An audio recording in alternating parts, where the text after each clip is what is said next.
There have been many times in my life where I've found myself feeling really unhappy and not knowing what the issue was, but yet knowing that there was an issue.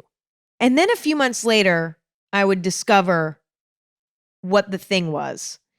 And in many times in my life, I've realized that in those moments, I was feeling unhappy because I was not living life for me. I was living life for everyone else and everything else but me.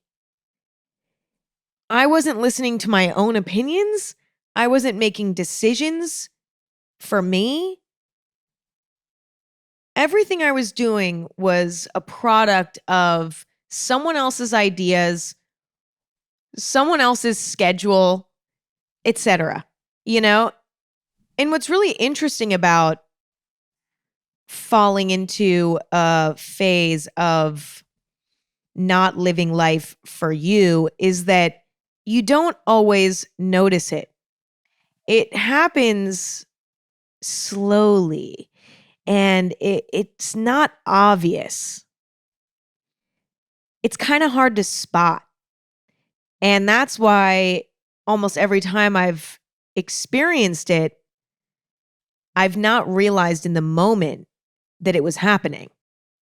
I've pretty much only ever been able to spot it months later, which is interesting because it's something I'm aware of, but yet I can fall into it and not even recognize it when it's happening because it can come in so many shapes and sizes. It can come in many different forms.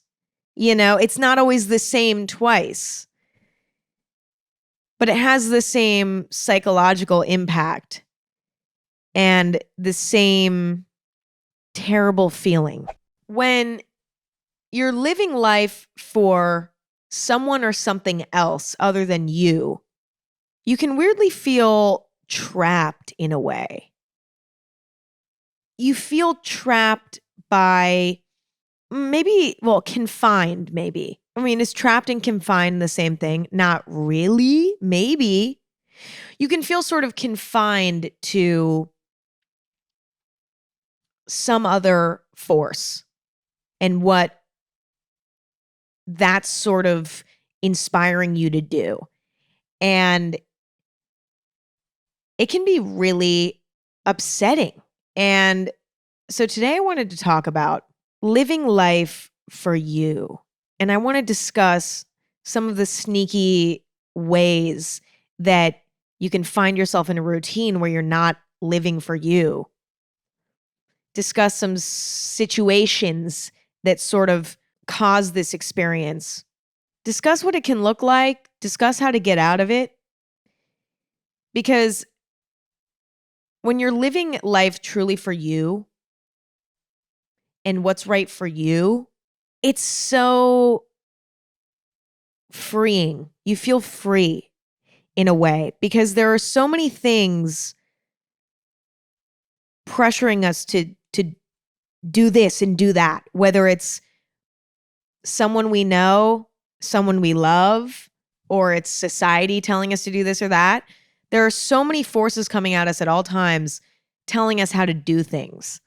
And it can be really hard to not succumb to that pressure. But we're all extremely capable of just doing shit for us. Because at the end of the day, you got to take care of yourself first. I mean, it's kind of like a corny Pinterest quote at this point. You can't take care of others unless you take care of yourself first. But it's really true. I have moments when I worry about whether or not my podcast is just like a long version of a Pinterest quote. I worry about it. I can't sleep some nights over it, but this is my destiny. Like I'm sorry. This is like what my gut wants me to do. Okay, this is what my gut wants me to talk about. I'm sorry. And you know what? If I'm fucking corny for it, hands up, I'm guilty. If the cringe police show up at my door and take me away. I will go to the cringe jail knowing that I did what my gut told me to do. Sorry. Okay, so let's get into these different scenarios that can cause you to not be living life for you. The one that's been the most prevalent in my life is the fear of damaging relationships can cause you to get into this routine of doing things for other people for the sake of the relationship, or so you think in your head. Saying yes to everything, like every time you get a text from a friend or from your significant other saying, "Hey, are you free tomorrow afternoon? Like, I want to go shopping."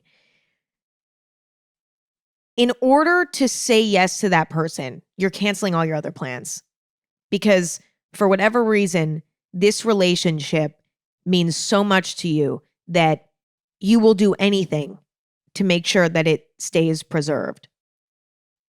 Or you may not feel comfortable setting boundaries out of the fear that the relationship will be damaged. So let's say, you kind of need space to get some work done. Let's say, you're working on something, whether it's a project for work, or maybe it's a creative endeavor, or maybe it's school related, like you're studying for tests, whatever it might be.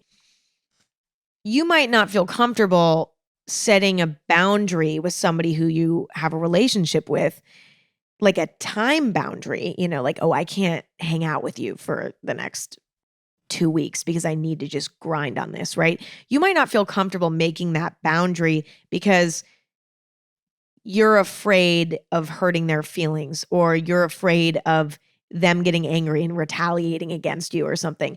And so instead, you put yourself out and you don't give yourself that time that you need. And, you're maybe talking to this person more than you wish you were, or hanging out with this person more than you wish you were. Or maybe you participate in activities that you actually don't enjoy in order to please someone that you're in a relationship with. Now, when I say relationship, it can be friendship or romantic relationship. Keep that in mind. But let's say it's a Saturday and your friend really wants to go to a horseback riding competition. The truth is, you don't give a fuck about horseback riding. And to be honest, you have better things to do. You need to work on this. You need to work on that. You haven't hung out with this other friend in a while. But because you're so afraid of damaging your friendship with this person, instead of respecting the fact that you don't really want to go, and that's okay, you force yourself to go because you don't want to damage the relationship. Or in a more extreme case, let's say your friend wants to go to a party that's really crazy and maybe there's going to be some illegal activities going on there. Let's say you're not interested in going to this party because you're like, I feel like the cops are going to come. Like, this is sketchy. I don't want to do this. But your friend's like, no, like, we have to go. And so you go anyway. And then, while you're there, you're uncomfortable, you're nervous, you're anxious. You get what I'm saying here. Being a yes man in relationships as a way to preserve the relationship. I think this is a great example of not living for you. This is an example of living for the people that you have relationships with in your life because you want to preserve those relationships. And understandably so. I mean, one of the most fulfilling parts of life is our relationships with other people. And this is something I'm discovering more and more as I grow up. Life is really nothing without other people. It's nothing.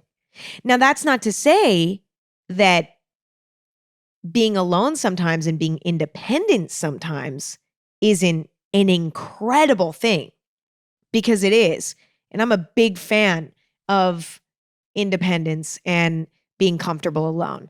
But it's so understandable to fear damaging relationships because we cherish our relationships in life.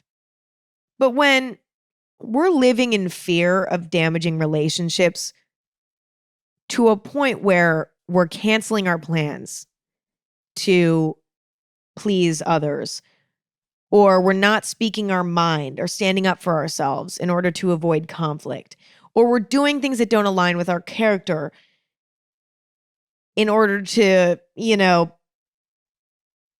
please the person that we're in the relationship with, whatever. When we start to get to that point, it's just damaging to us. But also, long term, it's damaging to the relationship as well, because not living life for you makes you unhappy, which then makes you less enjoyable to be around in a way, right? Now, I'm not saying you need to be perfect, happy, go lucky all the time to be a good friend, right? Or to be a good significant other or to be a good family member. No, we all have our shitty moments, right? But it's just ironic that a lot of times we can live for the people that we're in relationships with, romantic or not, and not live for ourselves as a way to preserve a relationship. But then long term, it just damages the relationship because it's damaging ourself. And so it's so important to build the confidence and the sense of self in a way to be able to feel confident in our thoughts, beliefs, opinions, desires, and to not fear losing someone over those.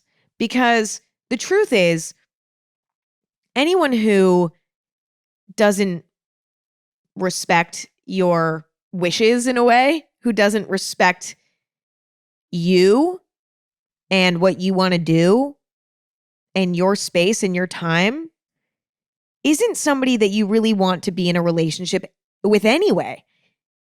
And once you can come to terms with that and come to terms with the fact that having this realization may come with losing a few people along the way, because some people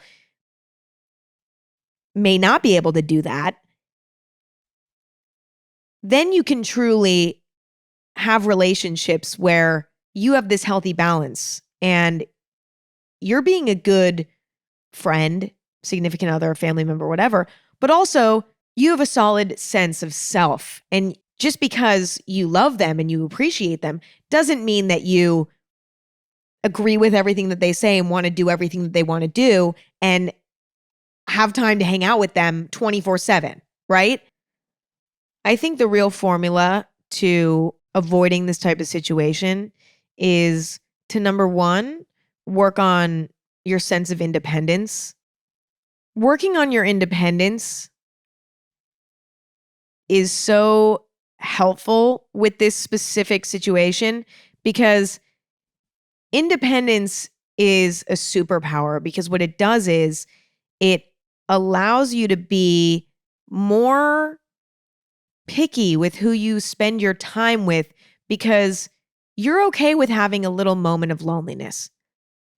You're okay with having, a little period of time where you don't really have people around you who align with you, because that moments like that are going to happen. People are going to come and go out of your life, and there are going to be these scary moments where you feel kind of alone in a way. And that's part of, only keeping the quality people close. There are going to be moments of loneliness at times. And I think the reason why we become yes men in relationships is because we're scared of that lonely period. What would happen if I lost this person? Then my circle would get smaller. And then what if I lose another person on top of that person? And then I'm even more lonely. It's this fear of loneliness that creates this issue. And so if you can become comfortable with the idea of lonely periods of life, then you're not afraid of standing up for yourself in a relationship. You're not afraid of setting boundaries. You're not afraid of ruffling someone's feathers a little bit in an innocent way, because you're like, well, if they don't respect me and they don't respect the fact that I'm living for me, then I don't want them in my life anyway. You know?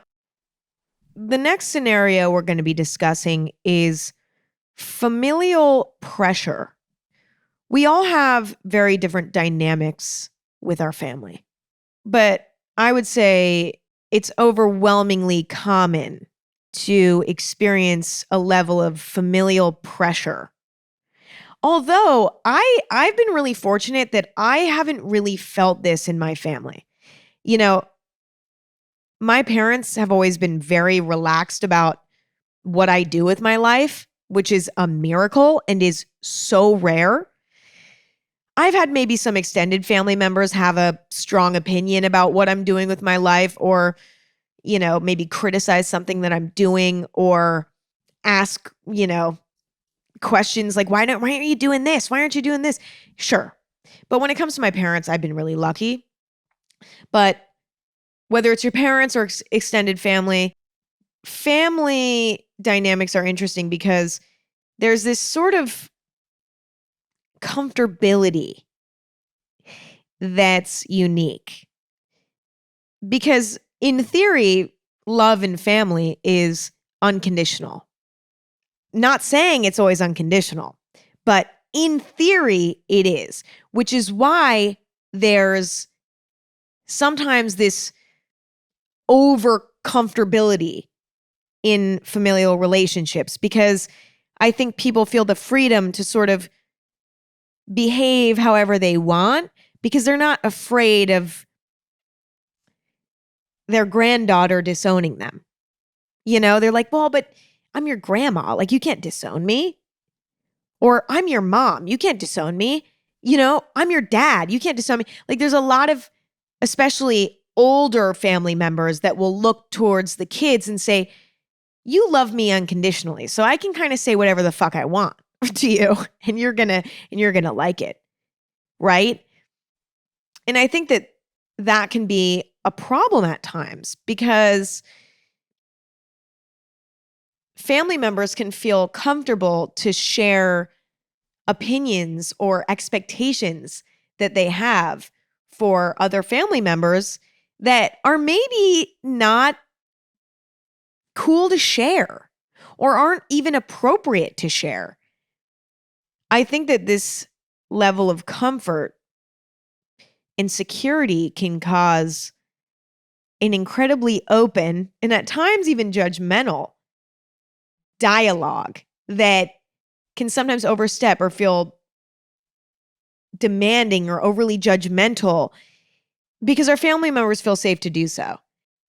I mean, a lot of us have at least one family member who just cannot seem to keep their opinions or expectations to themselves, showing up to Thanksgiving like, so let's see a report card. Are you going to a really, really expensive school, honey? Where are you going to get the money, though? You don't have a job. Where's your job? When are you going to get a job? When are you having kids? I swear to God, you're literally 20. Where's your kids? Why aren't you pregnant? Where's your husband? Where's your wife? Okay. And you're like, shut the fuck up. Like, you know what I mean? Actually, I don't know if I really have that. I've seen it happen to other people, probably more than it's happened to me, but it has probably happened to me. Like, I think it happens to everyone. Or, some of us might have families that are really successful. Maybe our parents went to really prestigious colleges and now are doctors. And, now there's this sort of unspoken pressure to follow in your parents' footsteps. Or maybe it's the opposite. And maybe our parents didn't go to college and really want you to go to college and get a certain type of job to sort of break the cycle, whatever it may be. There's a lot of pressure that can come from the family, right? To live life a certain way, make certain decisions, etc. And although our families usually mean well and just want the best for us, these sorts of conversations can still plant seeds in our head that are somewhat unhealthy for us, because a lot of us respect and love our families and want to impress them and make them proud. And sometimes our families have a specific idea of what that looks like. And so they can start shooting out opinions of what that looks like to you. And you're like, listen, I want to impress you, but in my own way.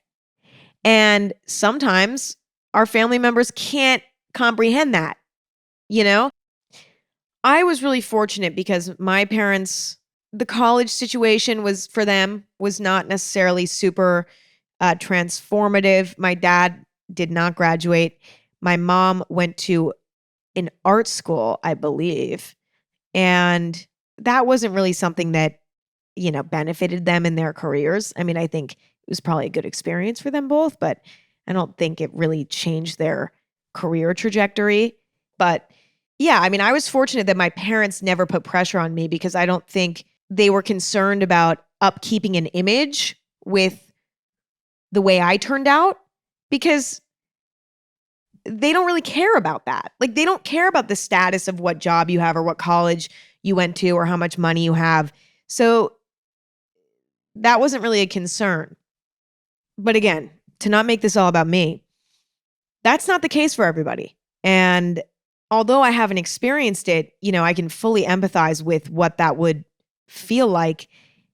And I think one must take the advice and the expectations from their family with a grain of salt. And to be honest, we should take all advice and all expectations with a grain of salt. I don't think that it should be completely ignored because, again, a lot of time our family has our best interest at heart. But I think there's a way that you can take the opinions of your family and internalize them and analyze them on a personal level and decide whether or not you align with them. And instead of feeling like, oh, I have to go, do exactly what my parents told me to do or what my grandma told me to do or whatever, you could say, I really appreciate that they gave me this input, but I am going to go in a different direction. And then from that point, you can decide, okay, am I going to go and communicate with my family members and explain what I want to do, why I want to do it, and how I'm going to do it? Or do I just want to show them one day, keep it kind of to myself for a little while, get it worked out, and then present it to them and be like, this is what I'm doing. Whatever route you may want to take, it's important to do so because the truth is, when you're making decisions for other people and your family, especially, if you end up unhappy in the situations that you're in, that your family sort of seeded in your mind, you're going to end up building resentment towards your family. And you're going to end up angry at your family because you're going to be like, you guys steered me wrong. I should have gone with my gut. And I think long term for the familial relationship, it is healthier to do what you want to do. Even if there's a rough patch in your relationship with your family over the decision to not listen to them, right? Not go in the direction they wanted you to go. Because the truth is, you're the only one living your life. They care. They want you to listen to whatever. But a lot of times they'll kind of get over it eventually because it's not their life. And I think a lot of times through communication, a level of understanding can be found with your family. But I would also be blissfully ignorant if I didn't mention the potential for serious family conflict. I mean, that's absolutely possible. There are going to be times when your family really doesn't agree with you, doesn't align with you. And there might be times when your relationship with them fizzles over it. Now, I will say it's one thing when a family member sort of takes control of a situation in your life when it's like dangerous or toxic. I'm not referring to that. Like if you are doing something with your life that is really damaging or really toxic, your family should come in and tell you what the fuck to do and be stern with you and be even at times maybe even mean to you, right? Like get in your face and fucking tell you what's up. That's one thing, but I'm not talking about that. I'm talking about scenarios that are kind of, dare I say, inconsequential. Like whether or not you have kids, whether or not you go to college, whether or not you get this job or that job, at the end of the day, that's inconsequential to an extent. It's not inconsequential. That's not the right word. It's harmless, right? Those are harmless decisions. Your family can come in and give you gentle advice and gentle wisdom. That's appreciated. But, coming in and setting expectations and being judgmental and harsh about the way that they portray their vision for your life, that's the damaging thing. That's what we're talking about here. And family members who tend to lead with this sort of passion tend to be the ones that get upset if you don't listen to them. And it can be challenging to navigate, but I think it is absolutely worth it because at the end of the day, it's your life and you got to do what you got to do to make you feel as fulfilled and excited about life as you can. Another scenario is succumbing to peer pressure, wanting to fit in, wanting to hang with the cool kids or whatever. This can cause us to behave in ways that are not organic to us. And listen, there are times when, in a way, peer pressure can be good, okay? Like, for example, going out of your comfort zone a little bit, maybe wearing like a cute new dress that you're a little nervous to wear, but that you really like. Maybe your peer pressured you to wear it and you actually ended up feeling really good in it and it made you feel more confident. Or let's say, you got peer pressured into trying rock climbing and you didn't really want to do it because you're like, oh, I'm going to look so stupid if I rock climb. Like, I don't want to do it. But all your friends are like, no, dude, you got to come rock climbing with us. It's the best. Rock climbing is so fun. You got to, and then you end up falling in love with rock climbing. Like, you see what I'm saying? There are times when peer pressure can maybe be a positive thing, but I would say for the most part, it's not.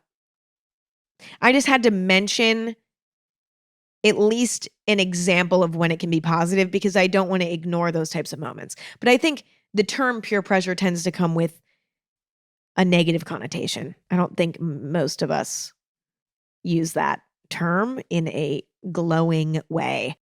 Wanting to fit in and blend in with a group and not kill the vibe of a group can cause you to prioritize mimicking everyone else's actions instead of actively thinking about what we want to do. You know what I'm saying? I think there's a lot of pressure a lot of times to not kill the vibe. Like, for example, you're at a party, everyone's drinking, someone offers you a drink and you're like, I don't really want to drink. And you think that in your head. And then everybody's like, no, dude, you have to have a drink, whatever. And then you end up succumbing to that pressure because you're like, I don't want to kill the vibe. Or let's say all your friends are dressing in a certain type of way. Like everybody's, let's say everybody's like everybody's really 90s. Everybody's in like a 90s mode. Okay. But you're like, I'm not really into the 90s vibe right now. Like I just kind of am into a more futuristic aesthetic right now. This is what a stupid example. But you get what I'm saying. But then, instead of doing your own thing, you'd rather just sort of fit in with the group. And maybe your friends are like peer pressuring you to kind of like match with them, whatever. Like, oh my God, no, like we are all like on theme and you're like not on theme, bitch. What the fuck? That vibe. not that that exact scenario happens, but listen, I do the best I can with my examples here. The funny thing about peer pressure is that honestly, what it all comes down to is not wanting to ruin the vibe for everyone else. Okay. That's like a really, really Gen Z way to put it. My Gen Z is showing you don't want to kill the vibe. That's why we succumb to peer pressure, because we don't want to kill the vibe and we want to just fit in and we want to be a part of the group, right? The truth is that not every environment involves peer pressure.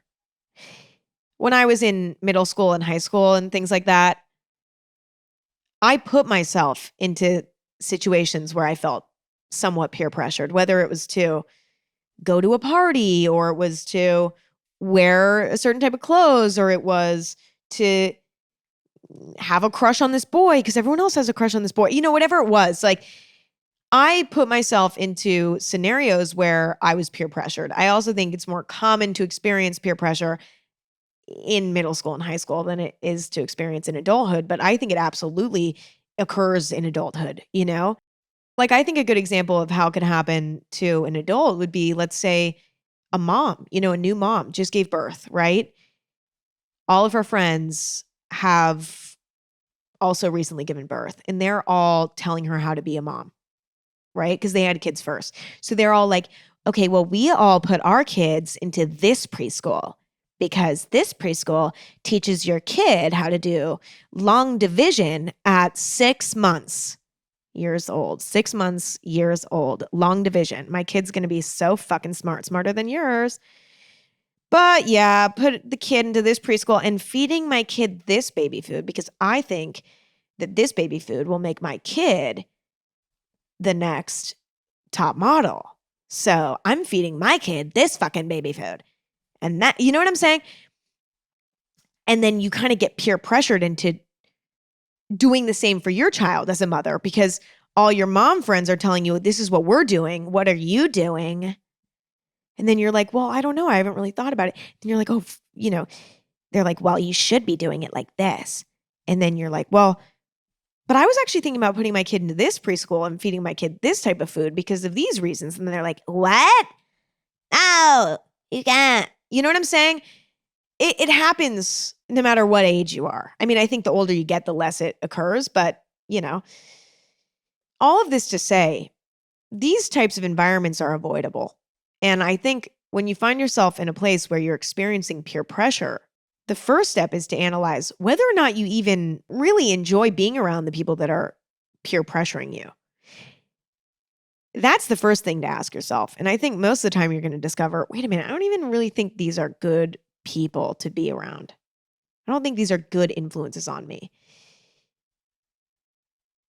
But maybe you're allowing yourself to be peer pressured. Like maybe no one's really even pressuring you to do anything, but rather you are almost pressuring yourself in a way. Like, for example, you're at a party, somebody comes up and says, hey, do you want a drink? And you say, yeah, because you don't want to kill the vibe. When in reality, if you would have said, oh, no, thanks, they would have been like, oh, yeah, no problem. You see what I'm saying? So the first step is to figure out if it's you or if it's the environment. Are you pressuring yourself based on your peers, or are your peers literally pressuring you? Okay, that's step one. And then step two, I think, is finding confidence and certainty in who you are and what you want to do with yourself, and finding confidence in that in some way. And that's challenging. I would say the way that I've done that in my life is through experimenting in a way, kind of testing the waters in moments when I might feel sort of peer pressured in some way to do something. I've taken small steps over time to sort of fight against it and be like, no, I don't want to drink, or no, I don't want to dress like you guys, or no, I don't want to be friends with these people, or no, I don't want to have a crush on the same guy as all of you. You know, whatever it might be. Like, I've slowly but surely practiced being honest and not succumbing to the pressure. And over time, what I've discovered is that only good things come from it. Either one, I find out that someone I'm hanging around with is probably not a good influence on me, and they're not a good friend, and I don't really want to be friends with them anymore. Or I discover, wait a minute, this person actually respects me even more now because I have a different point of view. I'm at a place now where I think it's cooler when I see someone not succumb to peer pressure. You know, when someone says, that's not my thing, I don't want to do that. Or I don't like that, or whatever it might be. Like, that's cool to me. Like, when I see that from across the room, I see someone stand firm in themselves. I'm like, fuck, that's cool. Like, I think it's cool. It's really overall a positive thing. It either weeds out the fakes or it grows respect for you in others. And most importantly, it also helps you build respect for yourself. Now, this is one of those scenarios where it's like, what came first, the chicken or the egg, right? Did the self-respect that you developed help you fight peer pressure?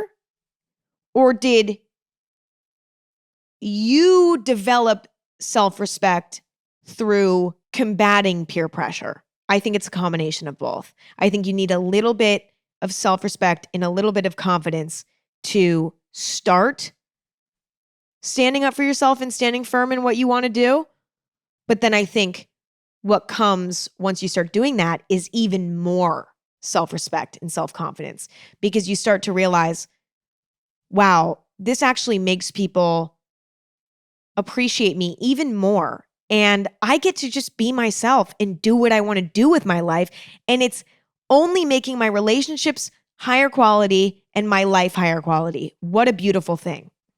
Another scenario is doing things out of competitiveness. Now, this is one of the examples of not living for you that's interesting, because it's not like a person is the root of the issue.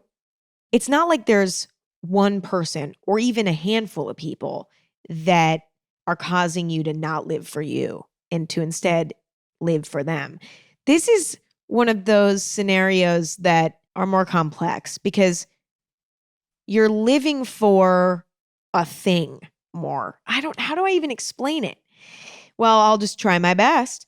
Sometimes we can live to win instead of living for ourselves. We can live to be the best instead of living for ourselves. Because living to win in some way doesn't mean being happy. It just means being the best. Now, that means something different for everyone. What the best means is different for everyone. It might have something to do with fame. It might have something to do with wealth, status, whatever. But living to win is not living for you. Because usually it makes you unhappy. And the whole point of living for you is to try to live the most enjoyable, fulfilling, rewarding life you can. Now, we live in a pretty competitive society. Everybody's competing to go to the best college. Everybody's competing to get the best job. Everybody's competing to make the most money. Everyone's competing to be the most famous. Some of us see life as a competition. And we want to be the richest, most famous, most respectable person we possibly can be. And sometimes out of the desire to feel like a winner or to feel better than others, you may take shortcuts or hurt people on the way to reaching some sort of higher status if you believe that these things have value. These things being, fame, wealth, money, status, whatever.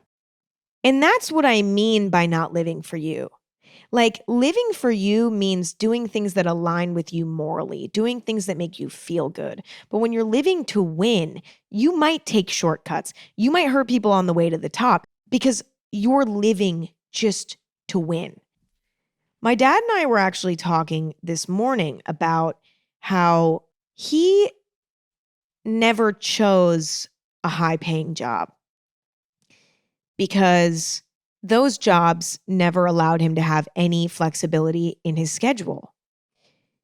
He was more focused on finding a job that gave him the schedule that would allow him to pursue other things in life, whether that was creative endeavors or a stronger relationship with me.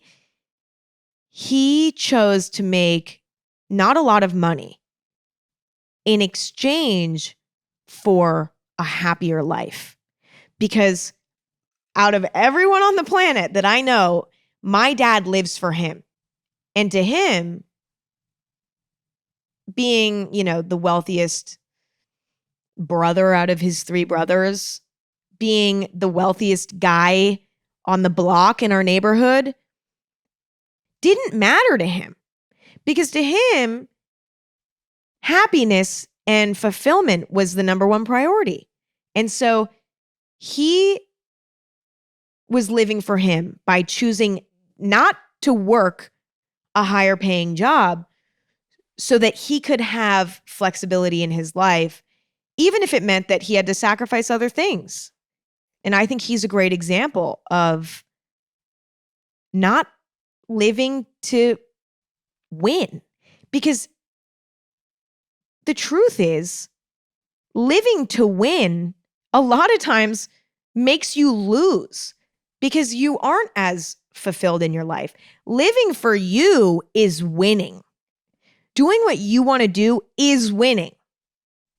I don't want to be mistaken when I say people who live in a state of competitiveness are living to win and be taken literally, because somebody who's in that mindset believes that they're living to win when in reality they are not. Does that make sense? I'm not saying that I believe that that is how you win in life. I'm saying that that is what is believed by the person with that mindset. I think competitiveness can make you blind to your own morals at times, whether it's something small like kicking someone's leg in a soccer game and like breaking their knee on purpose because you're feeling competitive, or it's, creating a business and treating your employees like shit, like whatever it might be. I think a lot of people can turn a blind eye to their morals when they're feeling competitive because it just makes you blind sometimes.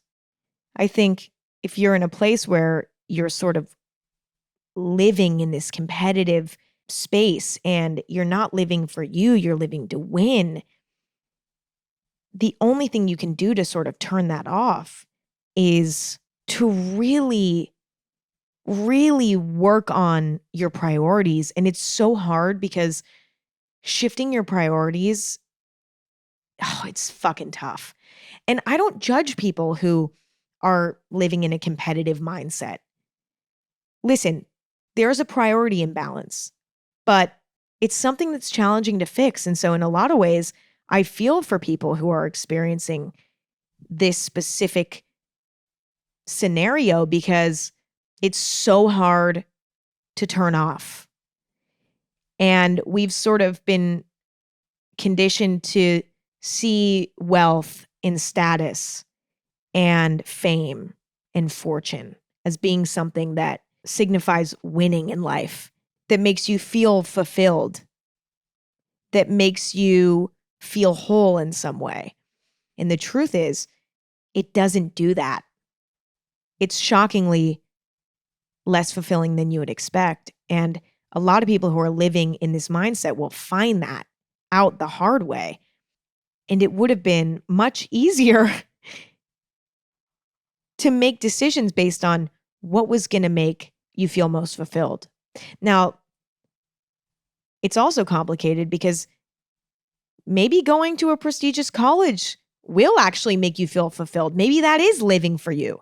Maybe getting a really challenging job is what will make you the most happy. Maybe. But I think there's a lot of people who push towards those things when in reality, those aren't the things that are actually going to make them happy. Next, I think a lot of us feel the pressure to live life a certain way because we experience a lot of societal pressures telling us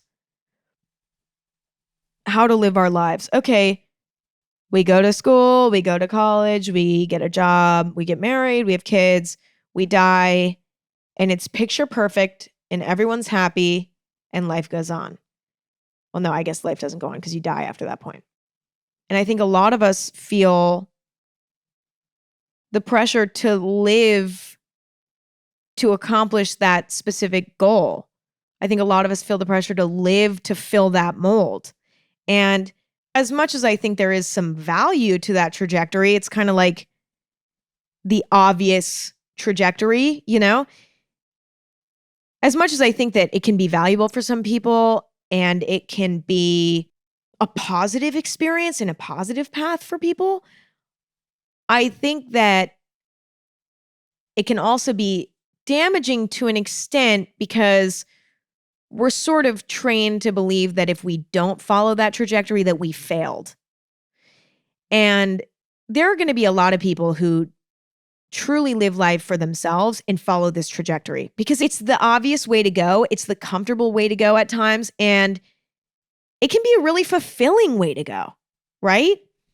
But I think the key to having a healthy relationship with this societal pressure to follow the life trajectory is to put it into context. Like, yes, this is a generic, possibly very positive mold to follow, but it's optional. I feel like a lot of us look at it as mandatory, but the truth is it's optional and we can mold it and change it and do it a little different to make it our own. We could throw the whole thing in the trash and go a complete opposite direction. Yeah, it's a decent guideline to have there, but it basically means nothing and you can do whatever you want. I think once you have that perspective on it and you can look at it as something that's just an example of how you can live your life, just an example. It's not a rule book. It's not even a guideline. It's just an example.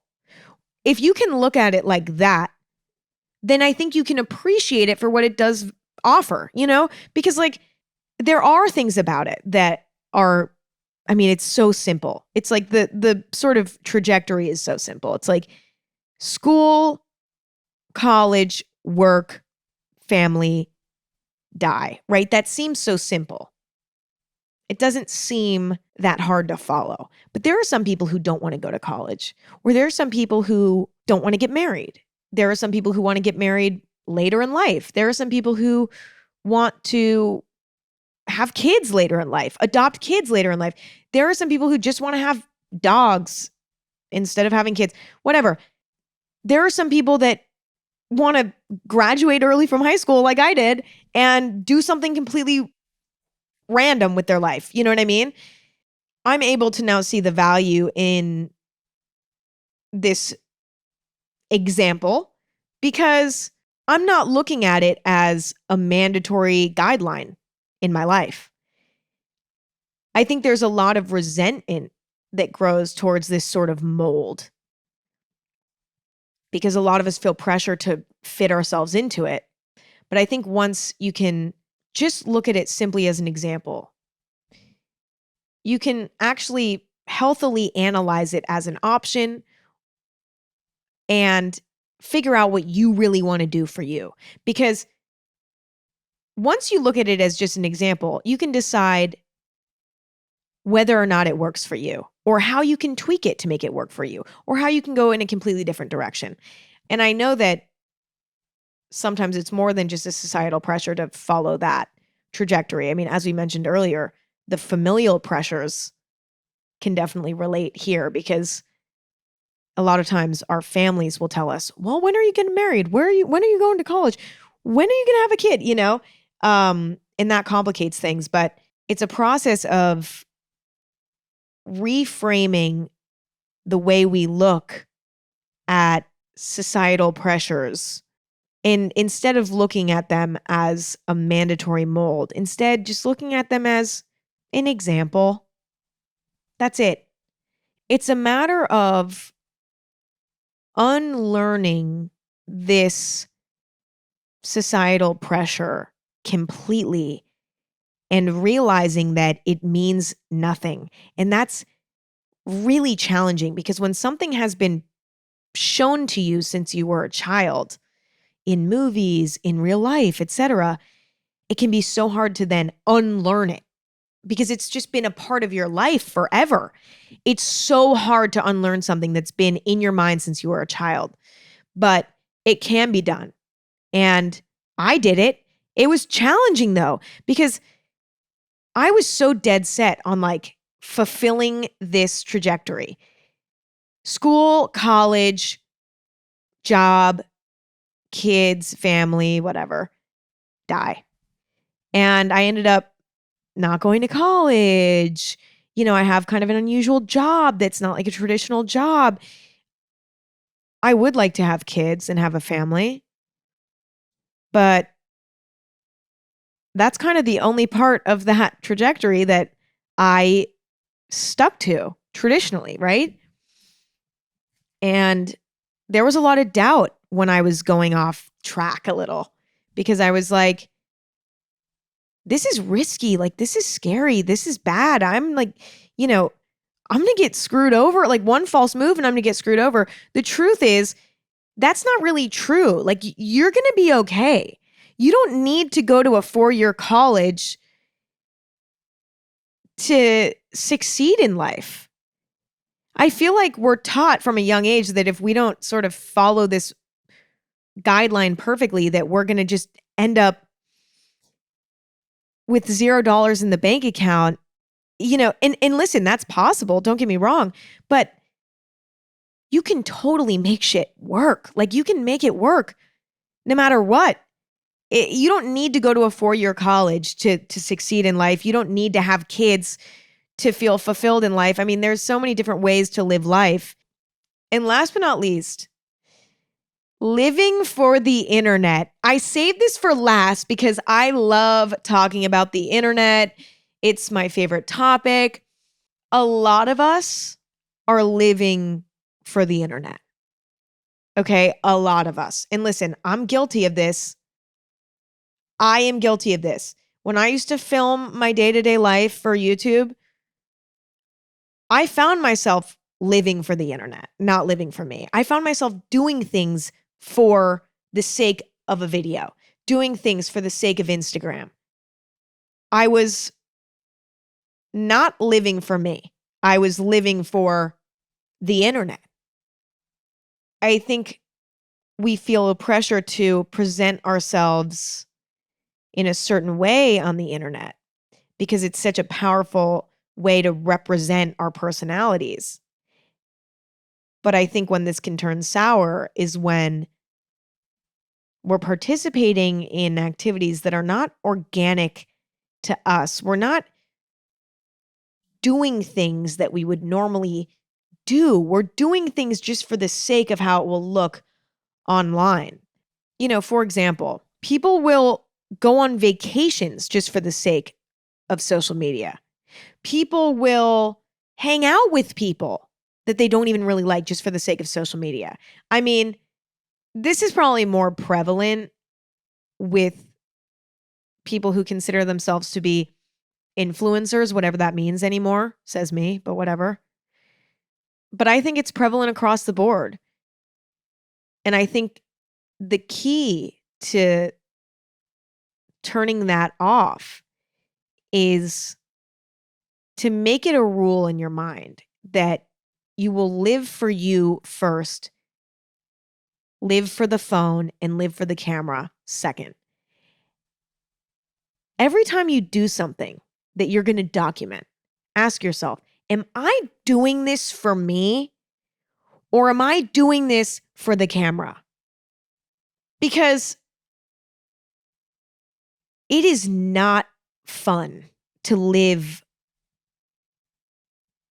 a fake life for the internet. It is not fun because there have been moments when I've done things just for the sake of Instagram. Like I've worn a certain outfit and gone to a certain park just for the sake of Instagram to get a photo. There have been times when, I've ordered a fancy, like, aesthetically pleasing food item at a restaurant for the sake of Instagram. Now, these are not things I've done that many times, but I've definitely done it before. I had a phase in my life when I definitely did that.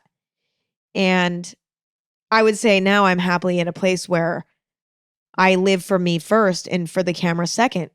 And there are still things that are fun to document and that are beautiful to look at and that are exciting to see. They might not be as aesthetically pleasing. They might not be as perfect, but they're a true representation or a truer representation of my life. And they don't get in the way of me living my life. Like I'm living my life for me first, not for the phone first, not for the camera first.